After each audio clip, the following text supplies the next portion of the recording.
How often do you pick up a book? I got an email the other day from a viewer who said he'd not been able to read more than a few pages of a book for years now, and he wanted desperately to change this fact. But he did not know how. And this is a shame, because reading is the gateway to knowledge. I know, I sound like an old man. But there's something about a book that allows a subject to be covered in a depth that just cannot be reached in a podcast or a blog post or even a YouTube video. And I do realise that I'm shooting myself in the foot here. So, here are 5 steps to reading more. And for shameless viewer retention reasons, the most impactful step is at the end. So, stick around for that. 1. Read what you like. Reading is not good for its own sake. There is no point reading what you hate out of some deluded sense that the harder the book is to get through, the better it is for you. You can try and tough your way through reading a bunch of tomes you have no interest in, or you can pick something that you enjoy and find fulfilling, and end up reading more as a result. Take me, for example. I very rarely read novels because I just don't often find them that interesting. The 2 types of books I mainly read are philosophy books and maths textbooks, because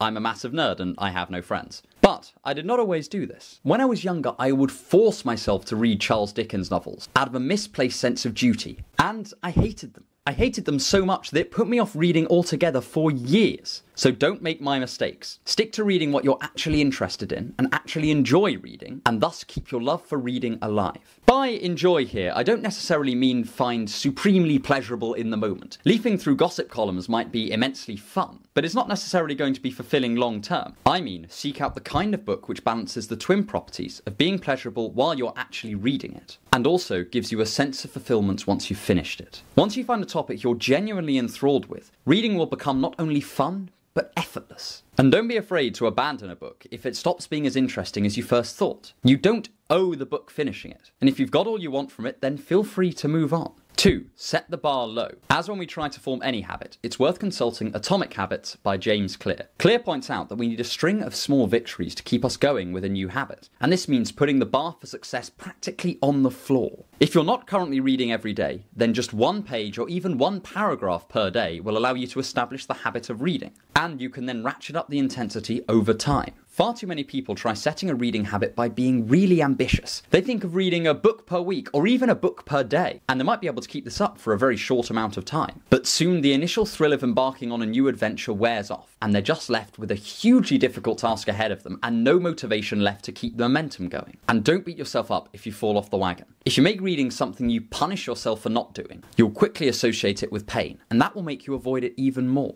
Instead, treat yourself gently if you drop the reading habit temporarily and start it up again with no prior expectations in your mind. In yoga, it is an age-old piece of advice to not push your muscles too far beyond what they can do at the moment, and instead build up your ability slowly and patiently over time as you stretch your tendons and ligaments out. Focused reading stretches your mind and your attention span, so apply the same principles, and don't do what I did and make reading so painful that it puts you off the endeavour entirely. 3. Read multiple books at the same time. If you're like me, you get embarrassingly bored or fed up with reading the same book after a while. And that's why it can be helpful to have a few books on the go at any one time, with various different subject matters and tones. This has huge benefits, whether you're devouring novels or conquering the world of non-fiction. If you're primarily reading for learning, then switching books will help with retention, as your brain will get a chance to consolidate what you just read while you apply yourself to the new book. If you're more into fiction, then a variety of different tones of voice and subject matters will make sure that you don't get too bored and create an overall more emotionally engaging reading experience. However you cut it, this is a great idea, and it's something that I use all the time. At the moment, I have around 5 books on the go, and these vary from the standard philosophy books and maths textbooks to one history book, and even a comedian's memoirs. This makes reading a lot more fun than if I only ever had one option to read. You wouldn't have a Netflix subscription if it only ever had one show on it, so don't expect reading to be compelling if you only ever read one book at a time. 4.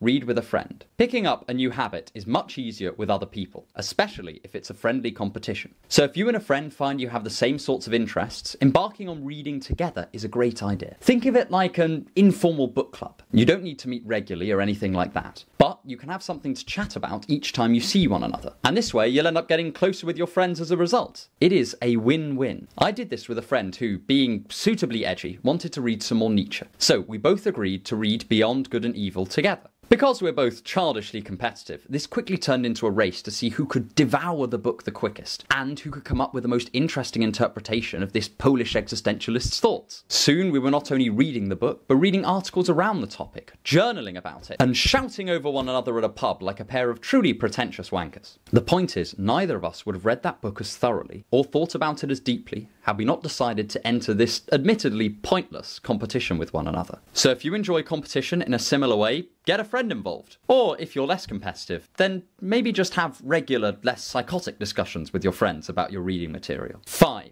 Get a mobile reading app. Now, this is going to piss off most of the reading snobs out there, but there is nothing wrong with reading on your phone. While it's true that reading on paper is thought to increase retention to some degree, the number one thing that will increase the amount of reading you do is ultimately going to be convenience. And if you have to roll out the armchair, light the fireplace, and dig out your leather-bound copy of Plato for the maximum aesthetic every time you read, you'll probably do it once or twice a year. I enjoy a nice physical book as much as the next person, but I also do 90% of my reading on my phone. I use the Kindle app, and it is brilliant for reading in those little 5-minute gaps between other stuff. If a client is slightly late, or I'm having a cup of tea, or stuck on a train, I can get a few pages in, and it's a lot better than mindlessly scrolling through Instagram. A lot of people invest in an e-reader, and that can certainly be nice, especially if you're reading close to bed. But I find the Kindle app on my phone to be perfectly effective. Ultimately, the main things reading brings you is learning and pleasure, and that can come whether you have lovely hardbacks or just a phone screen. And this has the added bonus of giving you a default thing to do on your phone that isn't getting angry on Twitter or swiping aimlessly through TikTok, unless you're watching my videos, of course. So take these tips into account and you'll be reading more in no time. And stick around for more on thinking to improve your life.